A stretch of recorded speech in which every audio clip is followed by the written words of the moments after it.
Well, so let me remind you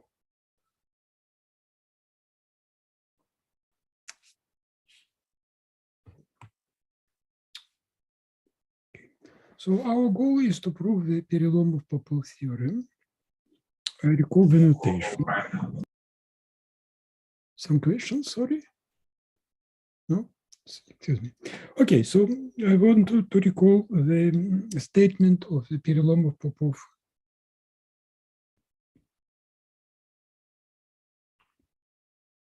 Perelomov-Popov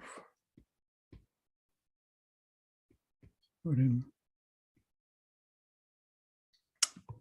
Notation is as follows. We are working with the G.Olshanski algebra. Maybe use this shorthand notation. Universal enveloping algebra, and the center of this algebra. Next we have matrix units.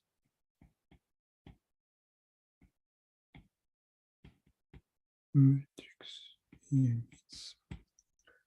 And some special elements of the center.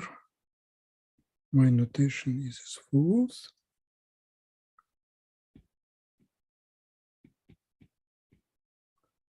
This is a sum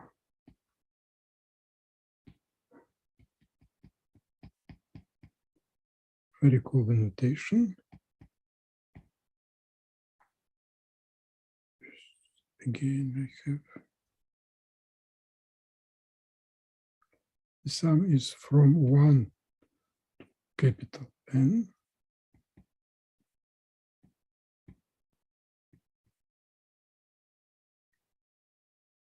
No. This is, we know that this, I proved that this is an element of a center.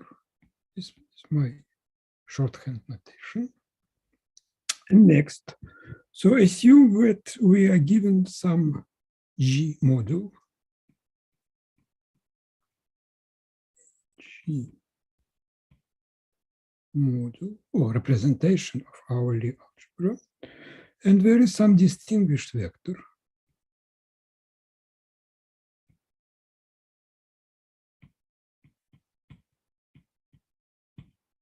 Distinguished vector, which is annihilated by the, the so-called raising operators. I mean that is equal to 0 as I is less than J, which means that V is in the subspace of invariance or annihilator, which is the same. The N plus is the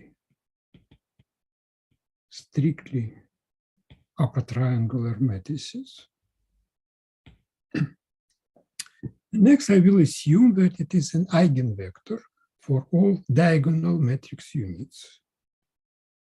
Assume that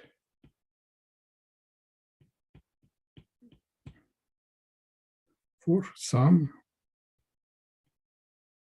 n-tuple of complex numbers in general.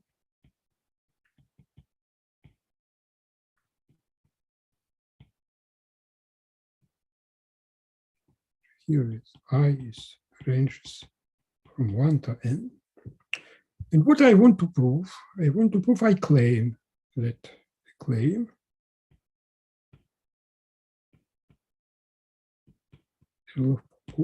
that there exists an algebra homomorphism of a center to the field of complex number, such that first we have if A is an element of a center, then applying A to our vector gives us this result, meaning that it is a common, which means that our vector is a common eigenvectors for all central elements of our universal envelope algebra. And next we have an explicit expression. So I will write it, maybe I will write it as follows, an alternative notation. And next we want to know what happens, how to compute this. And the result is as follows. The result is given by generating series in terms of a generating series as follows. One more notation. Notation is Li is lambda I plus n minus I. In terms of all this notation, the result is as follows.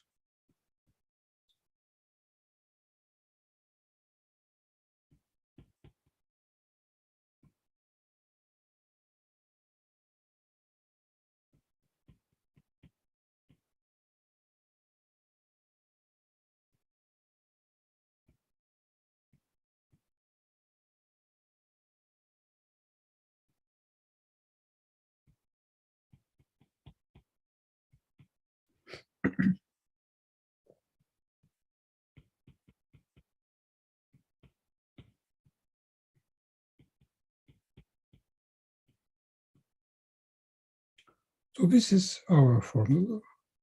We want to prove it.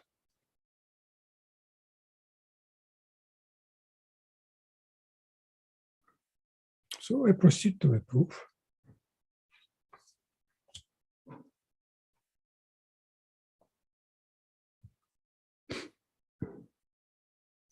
I recall one more notation.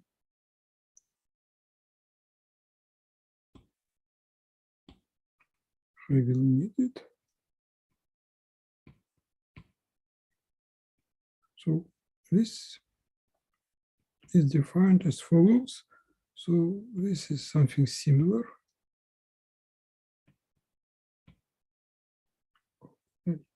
Slightly change the notation.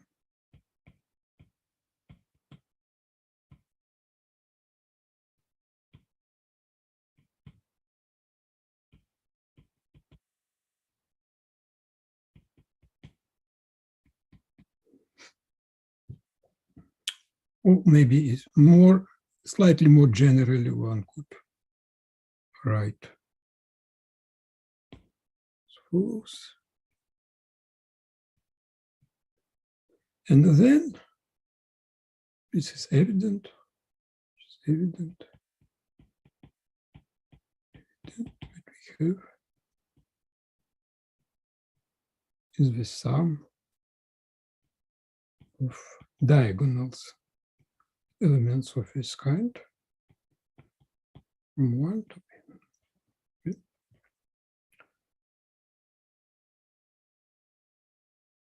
So this is easy. So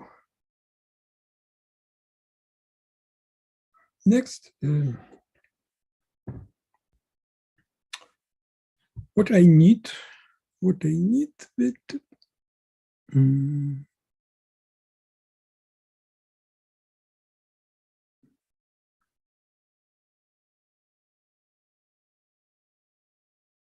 okay, so what I also need is the following fact that if you apply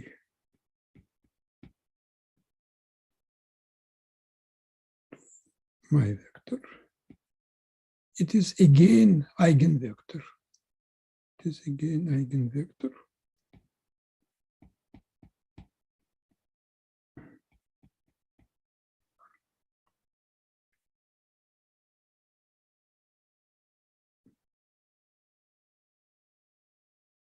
Okay, so how to prove, and the first step is as follows.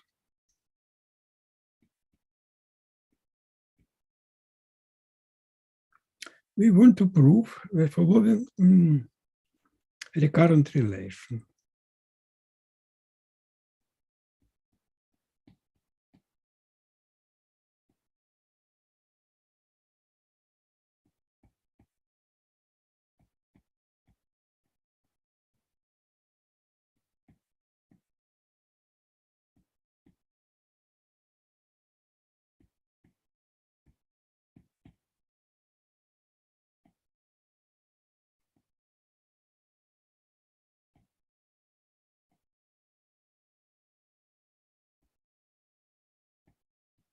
Sum over J, which are strictly greater than I. So in particular, if I is equal to n, then the sum is empty, equal to 0.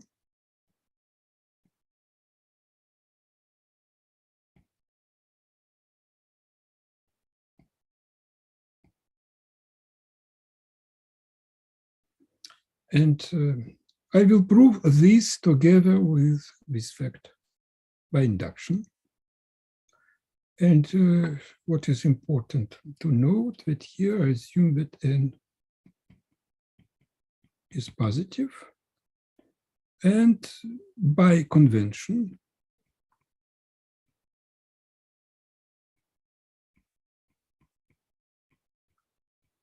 is equal to 1. So how to prove this? Just use the very definition. So idea is as follows. We write the definition.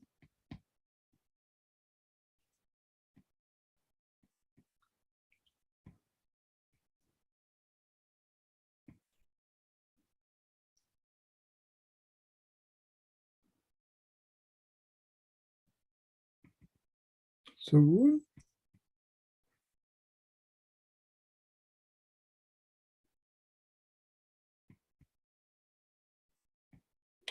and let's rewrite is as follows.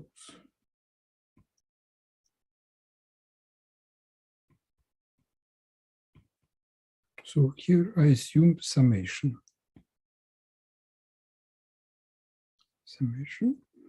or maybe adopt the convention that we have summation of the repeating indices.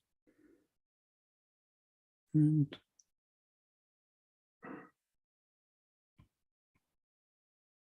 write it as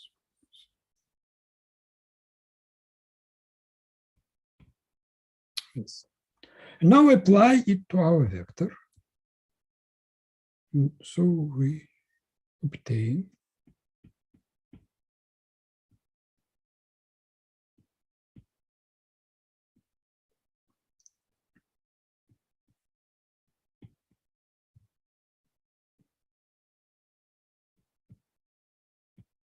and whereas there, let's consider 3 cases.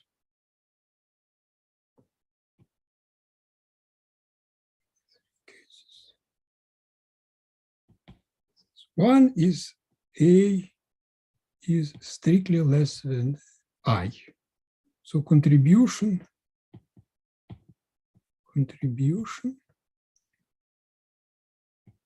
equals 0.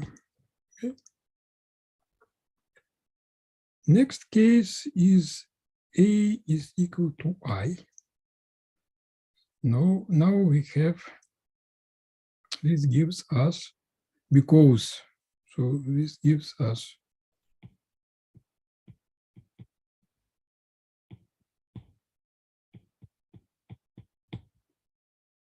and this is by induction.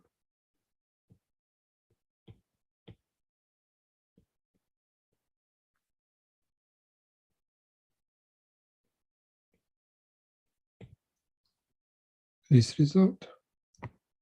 And finally, we have the possibility that A is greater than I. What to do next? Now we want to use the commutation relation. And using these commutation-related relations, we want to put these elements here on the left, because this will be the erasing operators, which we know that it annihilates.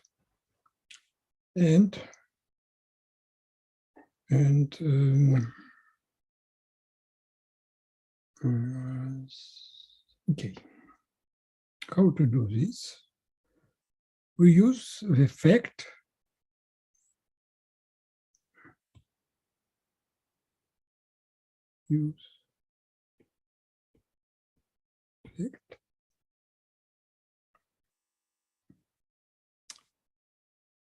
that these elements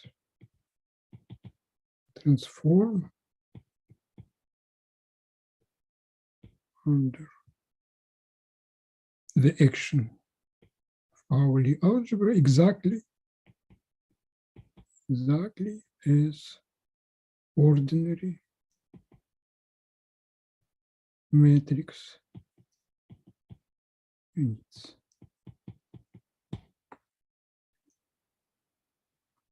And then we get commutation relations.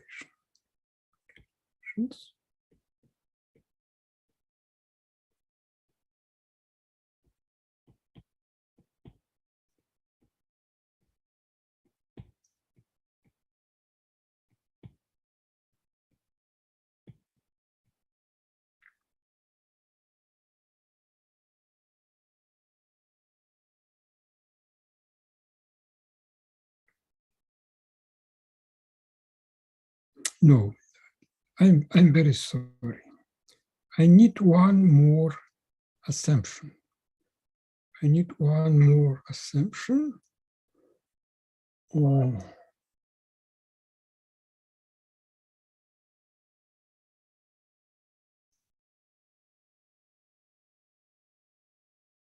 I have to think a little bit.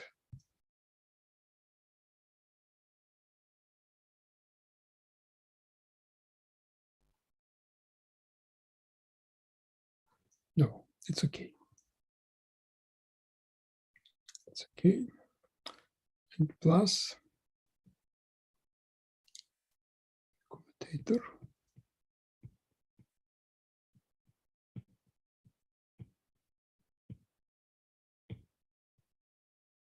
And what is this?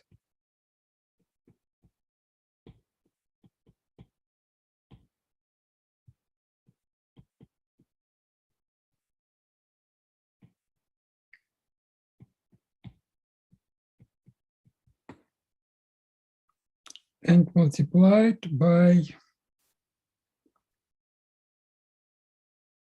okay, it's okay.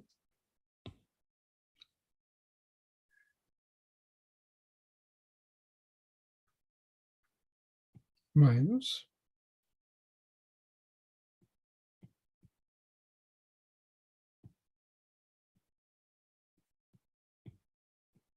okay. So what happens when we apply this expression? The contribution of this and this gives us exactly this formula. Because we have summation over A, because use summation over A, which is this one. So there are n minus I times. Okay. And this corresponds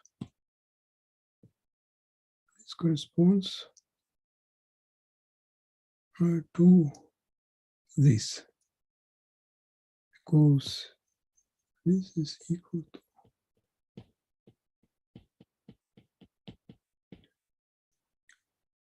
and these terms comes from this.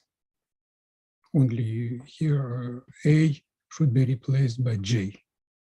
And finally, I want to, I also use the effect.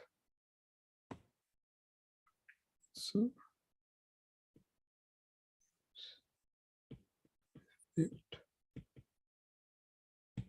that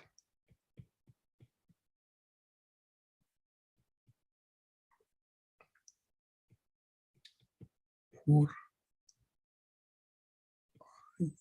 less than y is happens. It happens the idea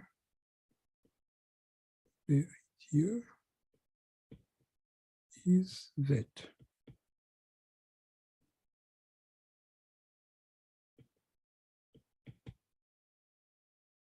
first of all, it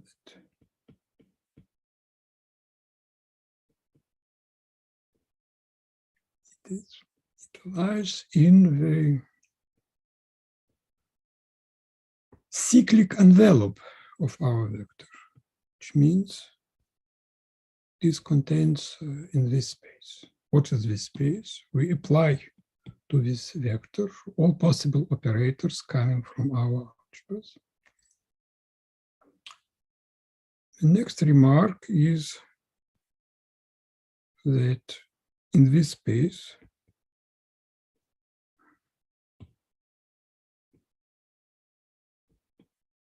this is a weight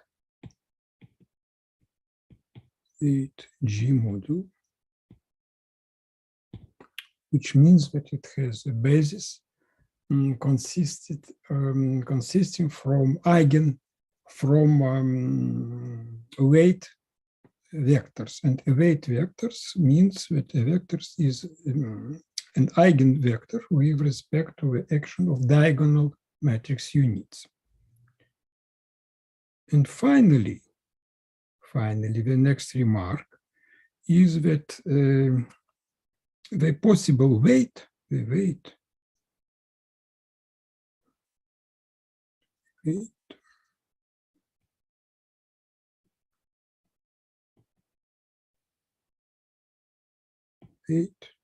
of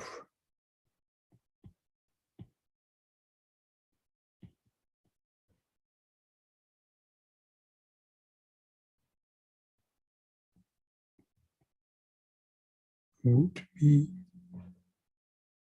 lambda plus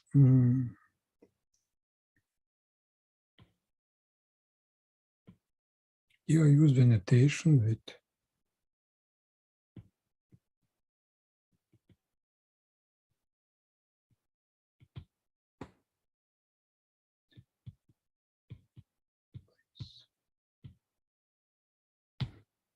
and actually in this space there is no vector with such a weight. Why? The reason is that but there is no such weight vector because we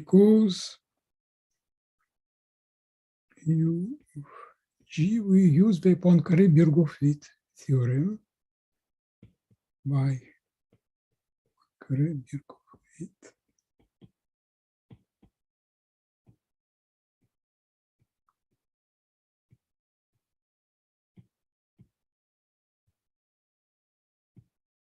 These are diagonal, each is the span of diagonal matrix units. These are upper triangular matrices, lower triangular matrices. We can use it. And we know that our vector is annihilated by this. it is eigenvector for this, and therefore we get that it's actually, and looking at possible weights which happen here, we see that there are no such weights. So the contribution of this is 0.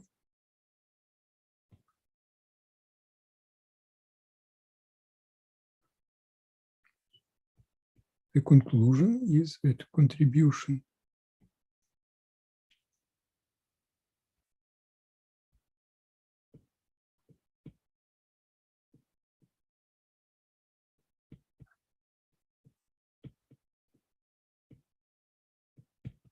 for all A is 1.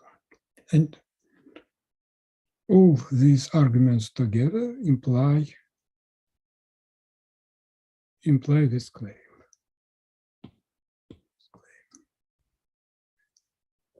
So at least this is almost, I think, almost a complete proof. The next step is as follows.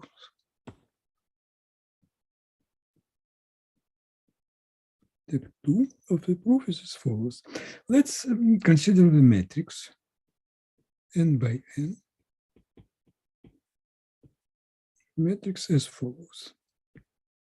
Put our shifted coordinates on the diagonal below 0 and -1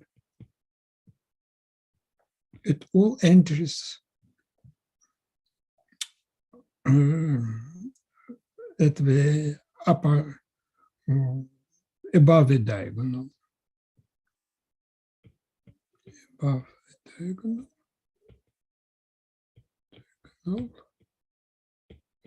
Entries are -1. And from our relation, we get the following. Step 1 implies the following. We have the following formula.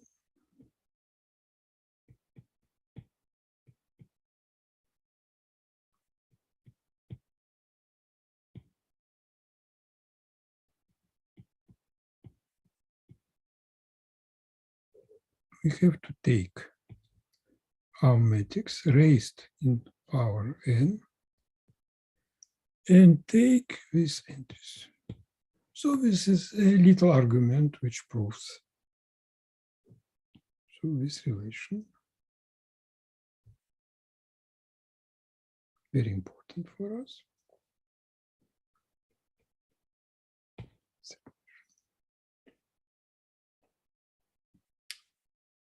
And step 3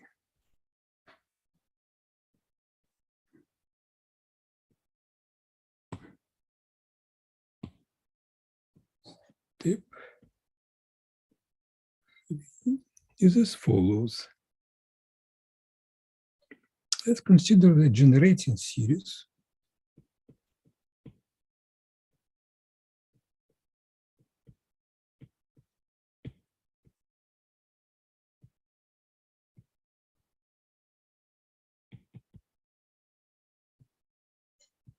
Formula generating series.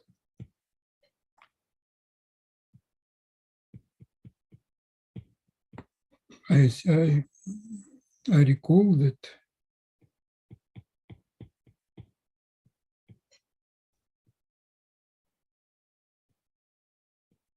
is by definition equal to 1.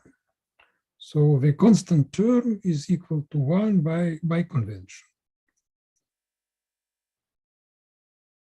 And our relation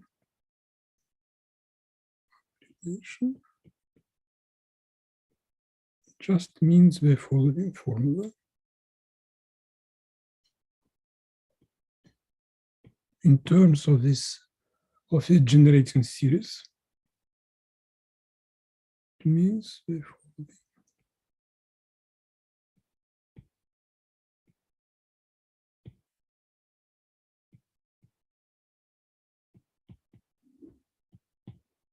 So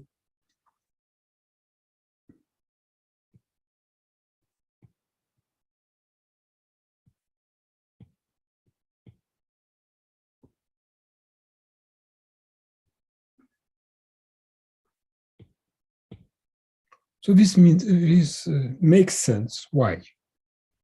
But simply because as a power series, as a formal power series, because we are dealing with formal power series in Z. As a power series is in Z, the constant term is equal to 1, so such a series is invertible. Of course, this is a power series with coefficients which are matrices, but there is no problem. So this formula is a consequence of this one. And why? The idea is as follows. We simply have to write this, rewrite this. Rewrite this as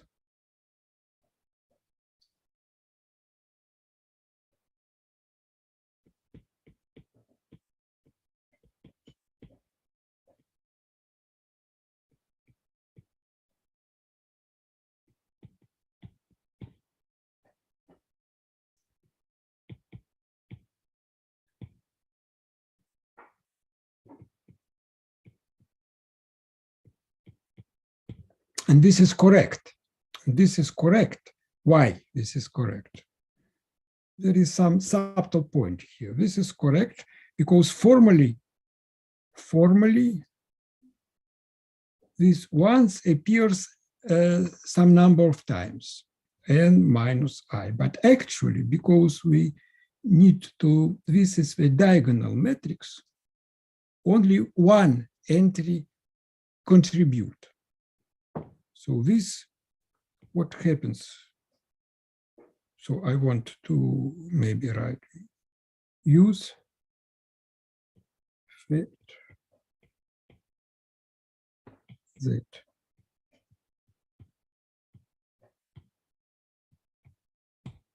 so this explains why this expression is equivalent to this expression.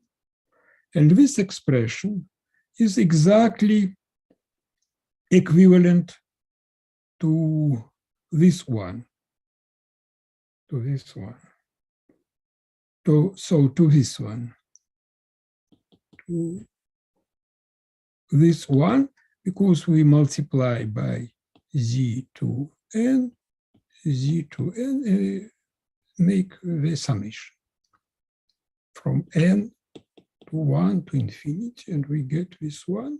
And this, this relation is equivalent to this. Okay. So we have this.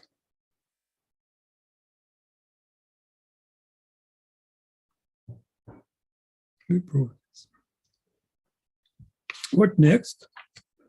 And now some tricky arguments, some tricks.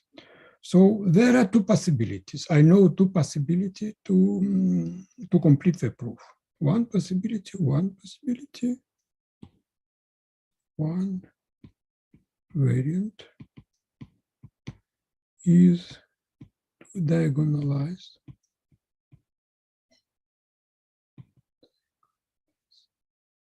the matrix A.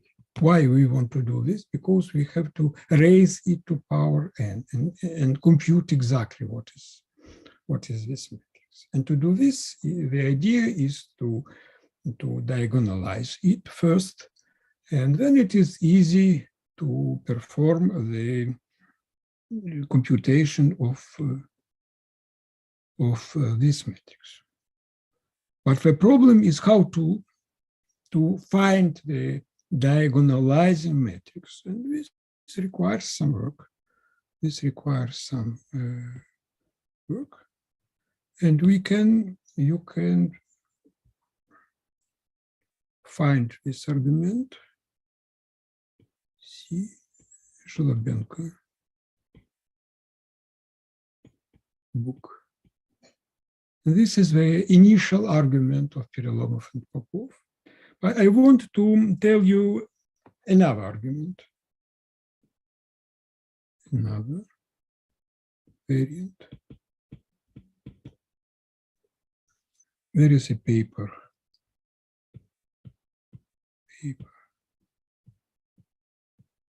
by Koryev, Nazarov, the functional analysis application. I will write in Russian.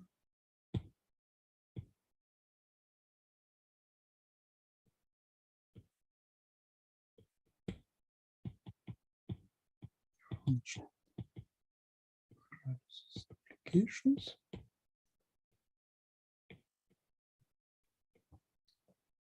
And the argument is as follows. Let's consider some metrics. So step 4. Introduce the matrix D n by n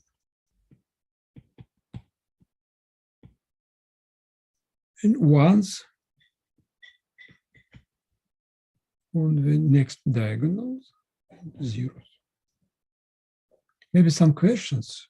So please ask if something is unclear.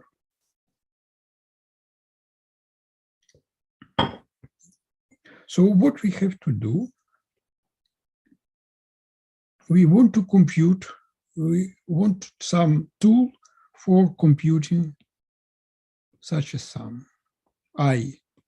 So maybe it's important to know that, to write it a bit more precisely. This is the sum over J. Okay. Now the idea is follows. So assume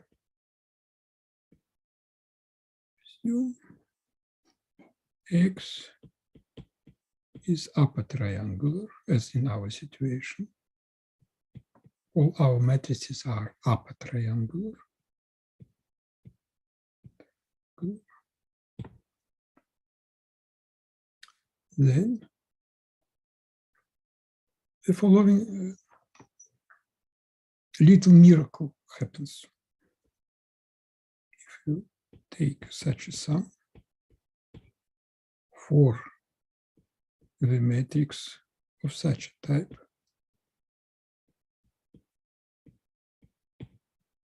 the sum over J and I is fixed, what we get this one. There are some cancellations, which is quite easy to show.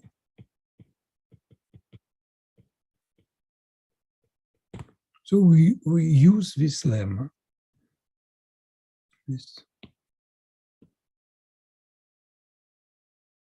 this relation, and we want to apply it as follows. We want to write this matrix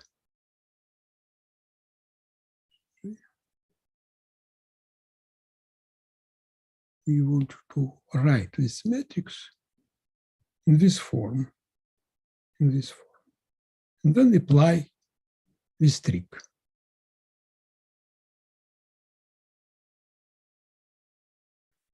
And one can show that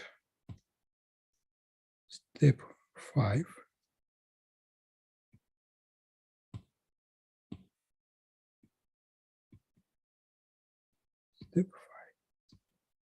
is as follows.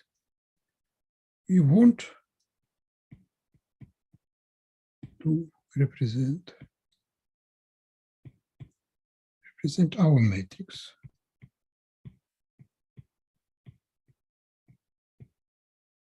in this form, x, sum x, to be found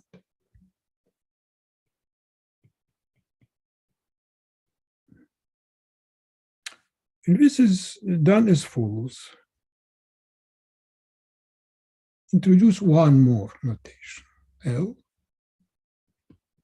is the diagonal matrix.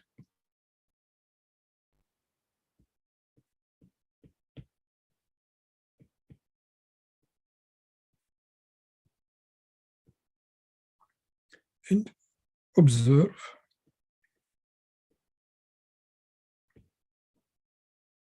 that in terms of L, in terms of this matrix, and of a matrix D, I recall its definition, we have a full. This matrix is nilpotent. And we have a following relation.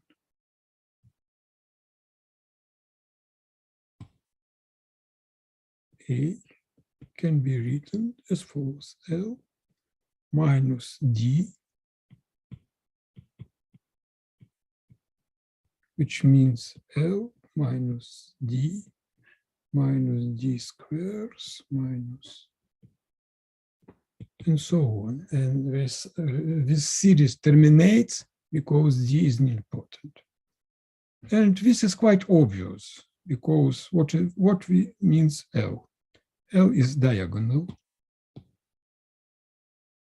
And adding this results in putting -1 here. From this term appear -1 on the next diagonals, and so on, and so on, and so on. So it's easy to show that indeed we have this relation. And I'm sorry, I need one more notation. Pi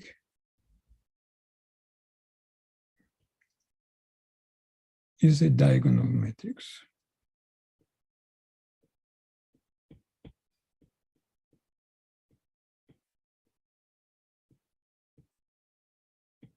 where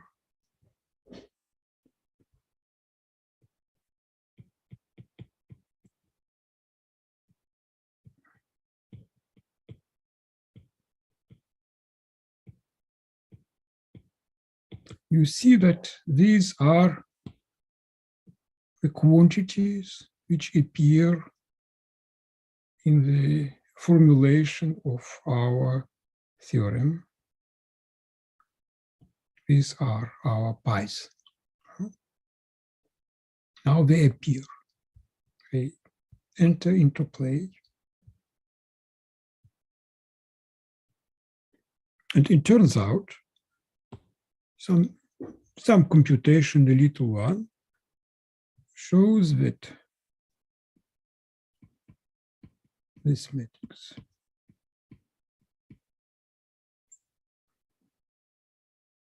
using this fact can be written as follows.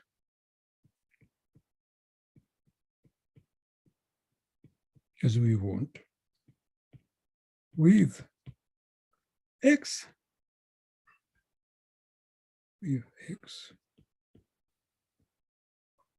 equal to the following expression.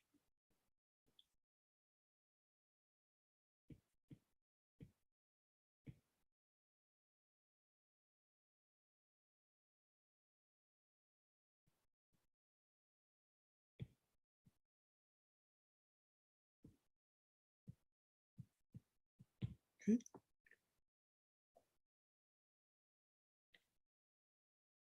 And moreover, this can be rewritten as follows.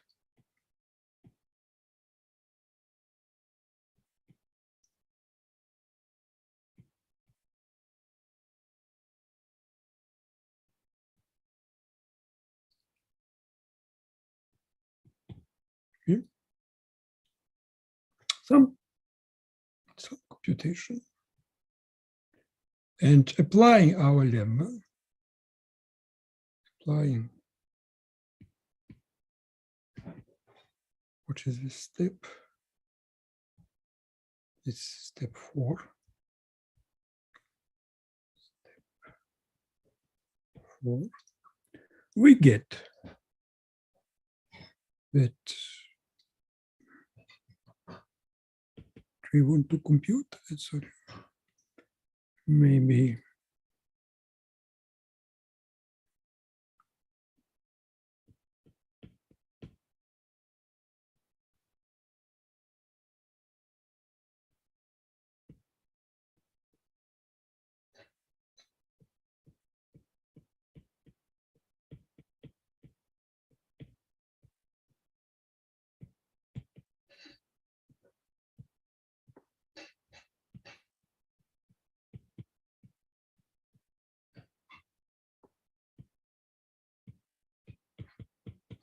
okay.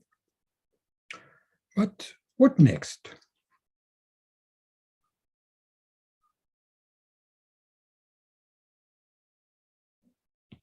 This matrix is diagonal matrix because L is diagonal. So this can be written. This is the same as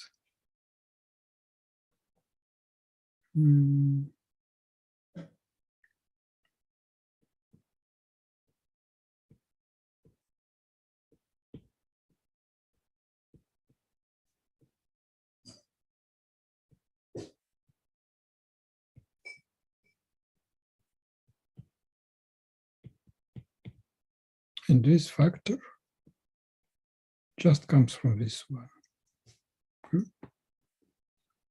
And now one little remark that we can rewrite this. This factor can be rewrite. We can rewrite it as follows. I recall that.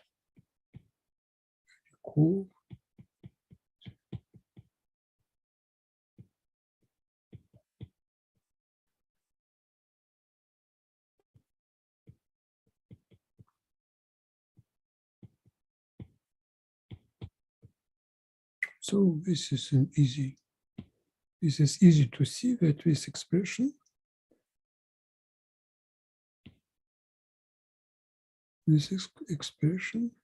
is exactly this one. So this is very easy. And so finally, we have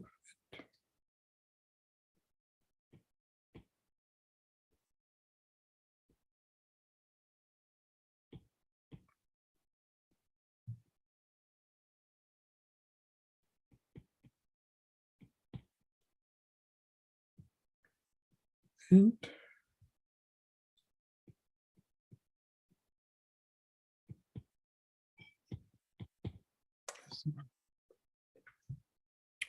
so what remains? You have to deal with this, how to compute. Next, we need to take the sum of the i's to get our final expression. But what happens? Call it step 6. Step 6. We remark that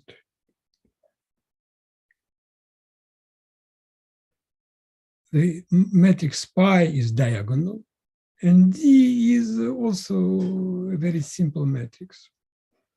And from the very structure of the matrix D, we have the following.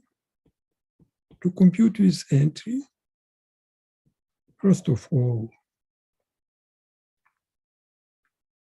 we expand. We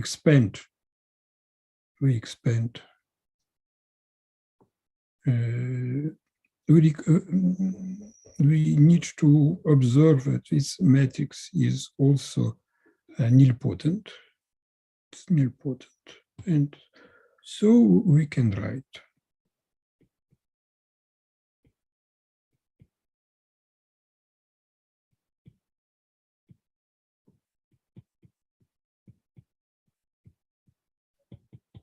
And again, the series terminates. And from the very structure of the matrix D, one sees that this is nothing else than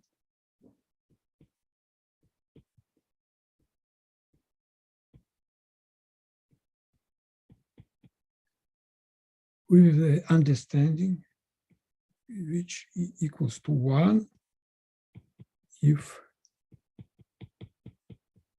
a product is empty, which happens if I is equal to n, then the result of a product should be equal to 1. This is a common convention. But now what we get finally, now we get that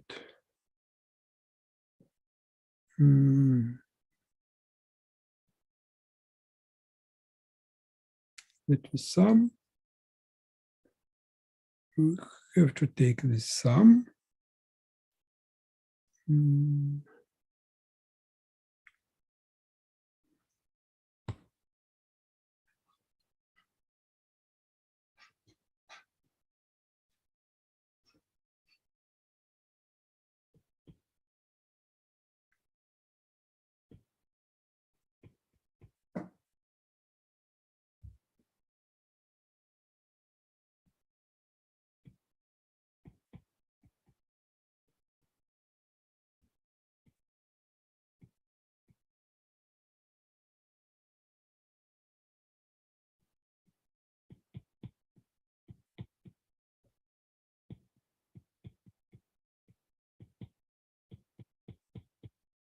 and what is this? Again, we have constellations because of a very structure of these products. And finally, we get this. We get this.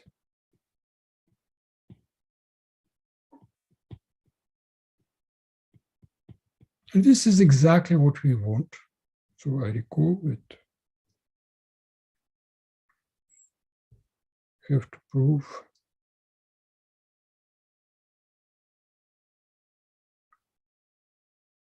we have to prove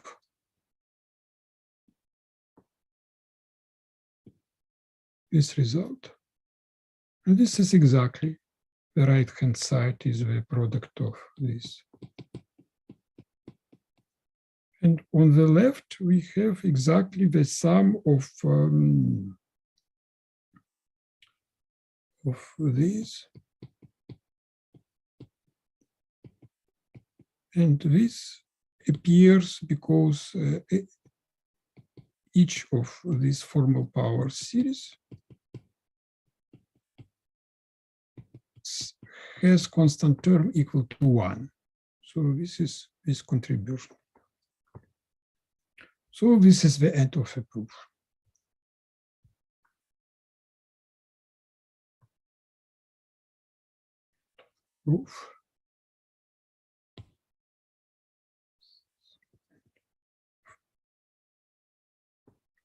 Now some conclusion. Maybe some questions.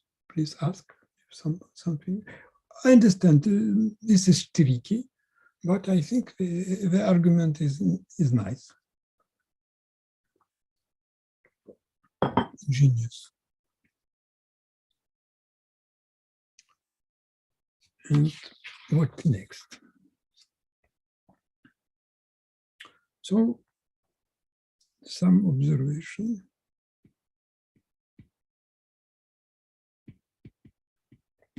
Some observation is as follows.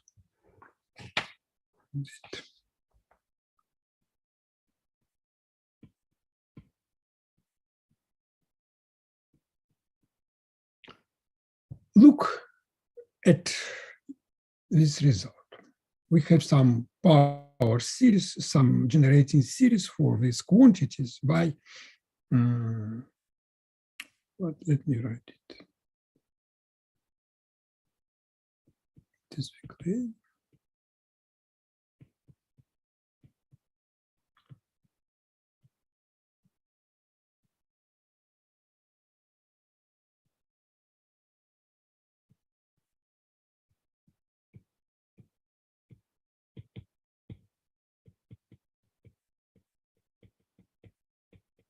So I claim that the result of this computation is some polynomial,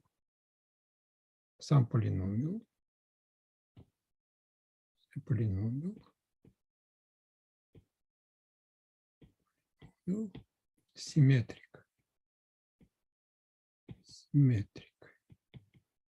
in the shifted coordinates, and the top degree homogeneous component is equal to this one. Why is it? The symmetry is obvious because of our computation. And why the top degree component is as follows. And this actually, let us look. This is a consequence of this relation. Because the very structure of this matrix -1. So when we raise this matrix in power n, something happens here, but the symmetry is obvious, and it's also evident that on the diagonal we get exactly the power, the sum of the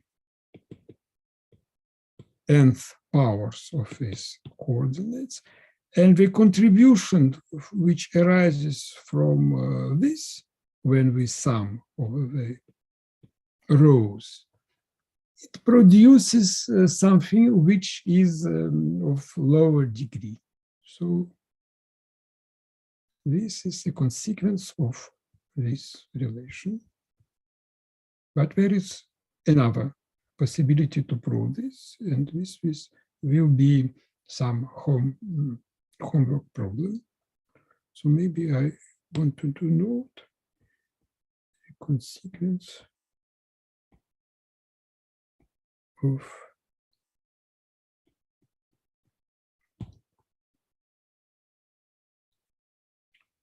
and so this is in fact a theorem.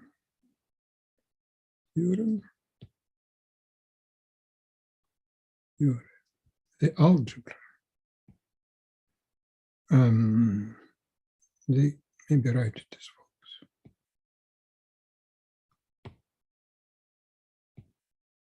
The map phi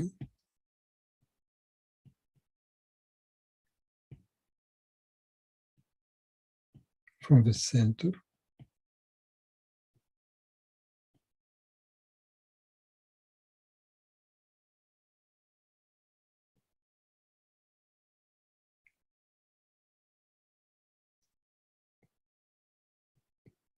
I mean this quantity which appears from our construction is a isomorphism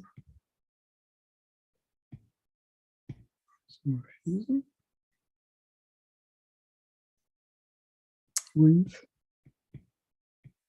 the algebra. Let me denote its force. My notation is the algebra of polynomials in which are symmetric in shifted coordinates.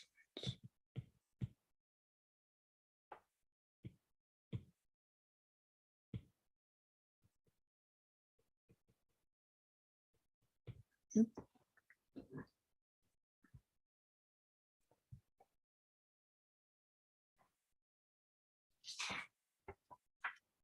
So what we have proved? We have proved that this is a homomorphism. Maybe one more remark. So what I proved? I proved that we have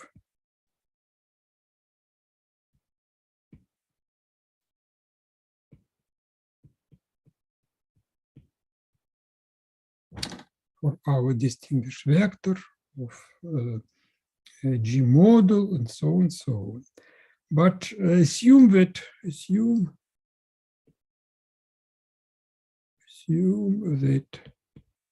G is cyclic, which means that the whole our model coincides with the cyclic envelope, which happens, for instance, this happens, for instance, if we know that V is irreducible, then and we have it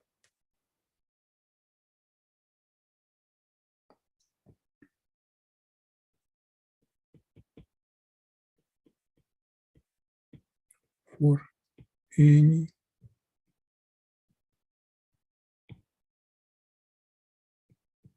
so our central elements acts as a scalar operator.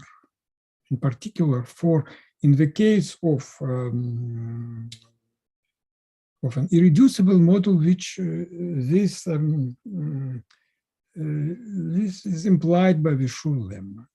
But in the more general case, under weaker assumptions that we have a distinguished vector which is cyclic and which is annihilated by n plus, and it is an eigenvector.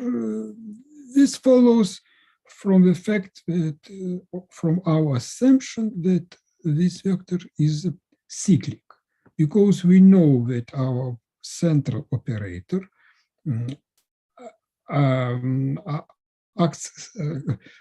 our vector is eigenvector, okay? But using the fact that any vector of our space V lies in this, so we have that, and A is a central element. So we have that the following. So if you know that V is some scalar applied to V, and if B is arbitrary, okay, and we have the same, because we have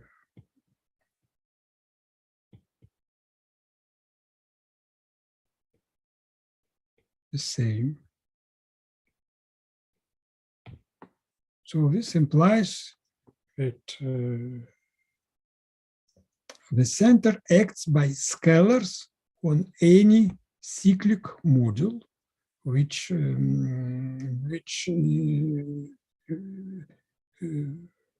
is generated by a vector which is annihilated by n plus is eigenvector for the diagonal operators. Okay. So in particular,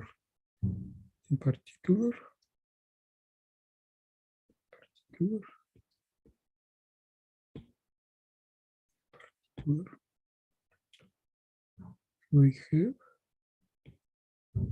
the following.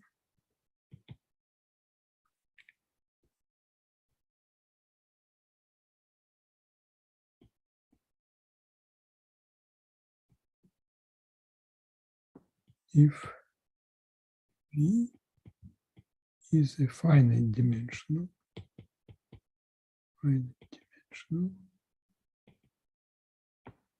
irreducible G model with highest weight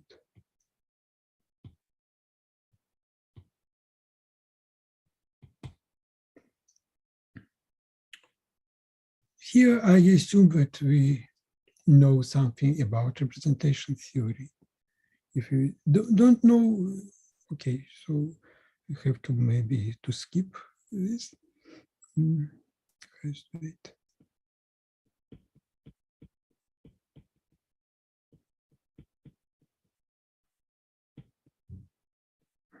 I assume that lambda is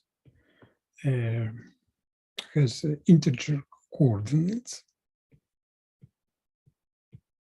which are weakly decreasing.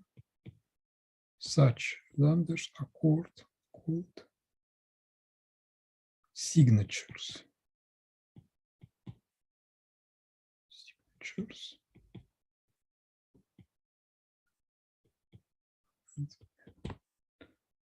And these are parameters. And this is my notation, the set of these signatures. And these are precisely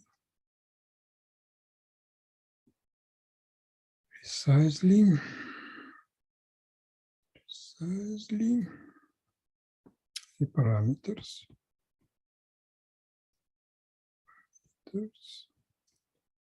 of irreducible representations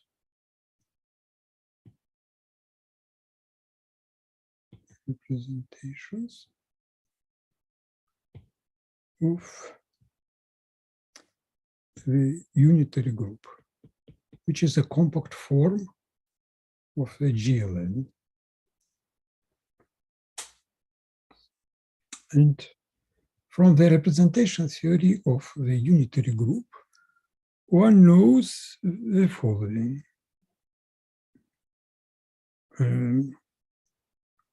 Any irreducible representation of a unitary group produces representations of its complexification, the group GLN, and hence of the universal enveloping algebra. And this produces an embedding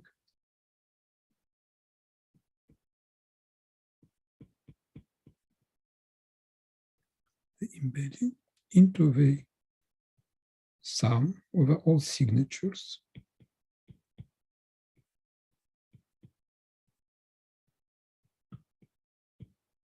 and this is simply some metric space of endomorphisms of this is a finite dimensional irreducible representation of a unitary group, or which more or less the same of our Lie algebra and hence of this algebra. So okay, so let me skip. I don't want to give the proof, just to indicate some idea.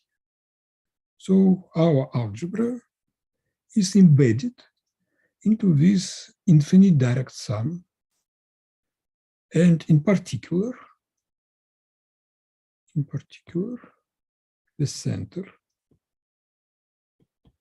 which acts by scalars, is embedded into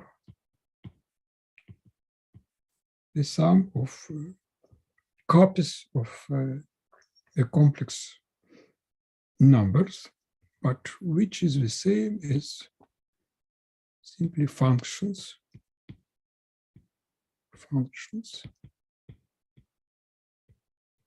on this set of signatures. So our result that I try to explain means that what is this embedding? What is this embedding? The result of this embedding, as the result of this embedding, we get the image here as subalgebra of functions is precisely the algebra of polynomials which are symmetric in shifted coordinates. I would like to add some more remark that this map is a kind of Fourier transform. So one can say that our result is a kind of Fourier transform and a description of the image of the Fourier transform when applied to this commutative algebra. This commutative algebra is represented as an algebra of functions. And what kind of functions? Well, algebra of polynomials which are symmetric in some coordinates.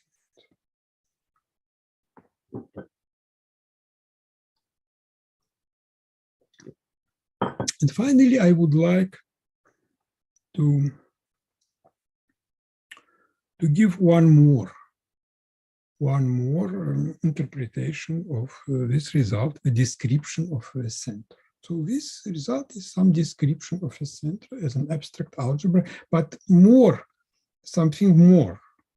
We describe its image under a very concrete map, in a very concrete realization, which is related to representation theory.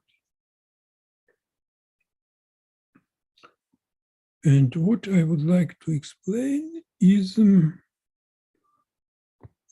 sorry.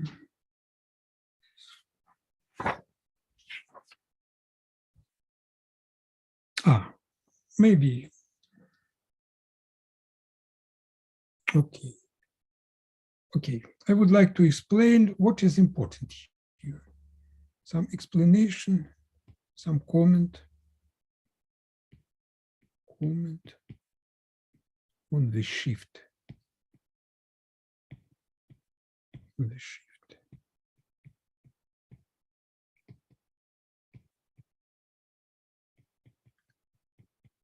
Why this shift appears? Maybe I will explain this later on in more detail, but I would like to indicate some idea.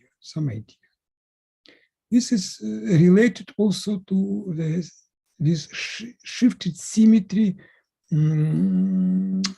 for another kind of objects. So let me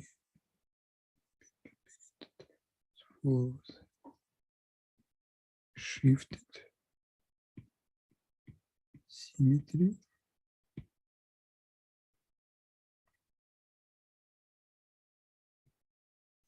for characters of G.L.N. I mean irreducible characters, that is characters corresponding to finite dimensional irreducible representation of complex analytic representation of this group, which is the same. If you know some representation theory, you shall know that this is the same as representations of a unitary group. And what are characters?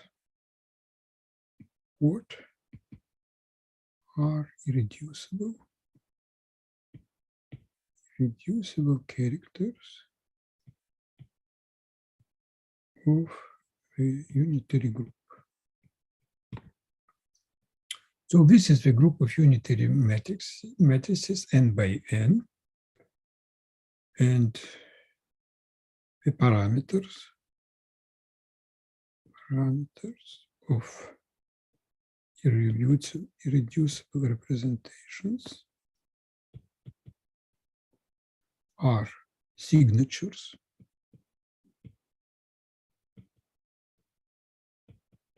recall that these are n-tuples of integers, not necessarily non-negative. The coordinates can be negative or positive, no matter. And the characters are as follows. So this is irreducible character. G is a unitary matrix. And there is a beautiful formula, while formula for which says that is given by the Schur polynomial.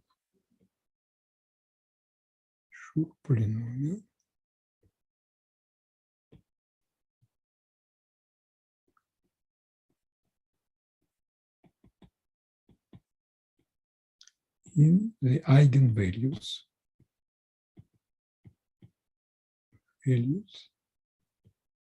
of a matrix, a unitary matrix G. So let these are the eigenvalues, and the result is that the Schur polynomial, definition of a Schur polynomial is as follows.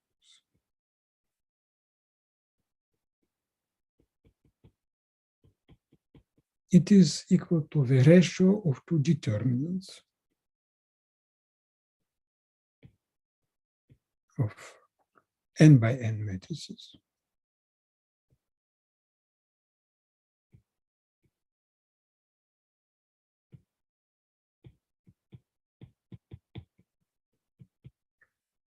and divided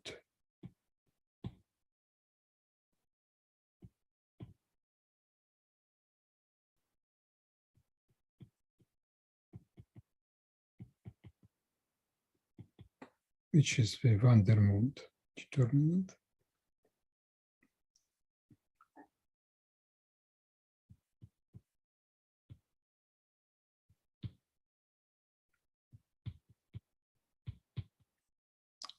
and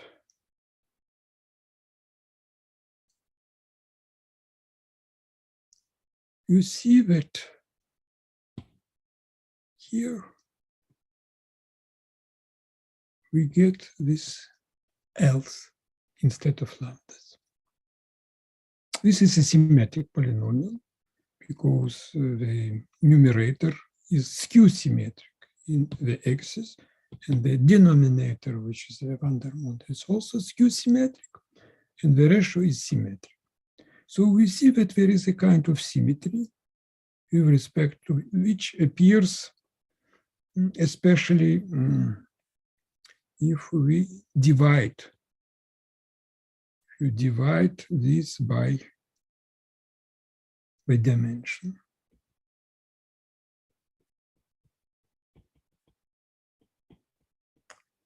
The dimension of our representation is the value of the characters in ones, and symmetric